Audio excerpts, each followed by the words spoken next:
Mistakes to be avoided on an MBA SOP. Don't make your SOP an essay version of your resume. A lot of our students do that. You have to submit a resume towards your MBA application in your MBA application anyway. An SOP or an essay is a place where you are able to talk about yourself in a manner that is not mentioned in any other aspect of your application. So there's no point repeating in all the elements that are already there in your resume, which makes your person very shallow and lacking in a plethora of experiences, right? So be able to talk about things like your family history and how perhaps that family history has shaped your passion. Don't talk about what your parents did, but rather talk about the values that your family has inculcated in you, that has translated into a work culture or a professional culture or a basic human values, and how that has shaped your interaction with the outside world, right? So we don't want to hear sob stories about your family, but we'd like to know what kind of values they have imparted, which influence you as a professional and also as a human being. Don't talk about your family's financial troubles and whatnot.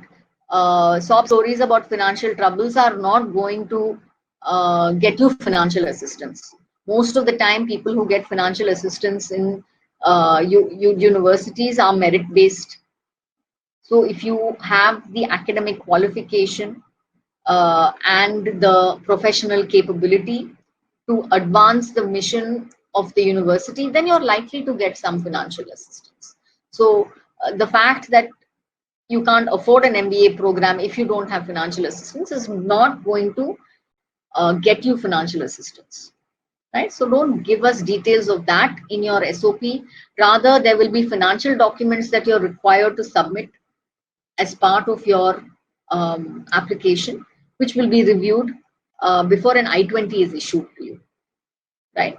Some applications may require you to have a specific scholarship essay outlining your scholarly merit, your scholarly potential in applying for specific scholarships. But for the most part, if you are to be considered for any funding, you will be considered for funding on the basis of your application. And usually that is not need-based, it is merit-based. So let your achievements and your capability and your potential, most importantly, it is potential. Achievement is something that's important, but it is in the past. And it doesn't have to be a one-time thing. So talk to us more about the things that propel you to achieve. Where do you get your momentum for achievement from? What is the stimulus that keeps you performing consistently or beyond? What are the factors that get those kind of things is what admissions committees want to hear about in looking at your potential for success, in looking at your potential to contribute to the university and your potential to contribute to the industry, right? So don't reiterate your projects and your job achievements over and over again in various parts in your application. Make sure that you use your essays to convey your capabilities, convey your passion, and convey your vision that is not evident from other parts of your application, like your resume, letters of recommendation, or your test scores. You are the hero of your essays, right? You can even talk about how you might save the world and that you are the person to do it.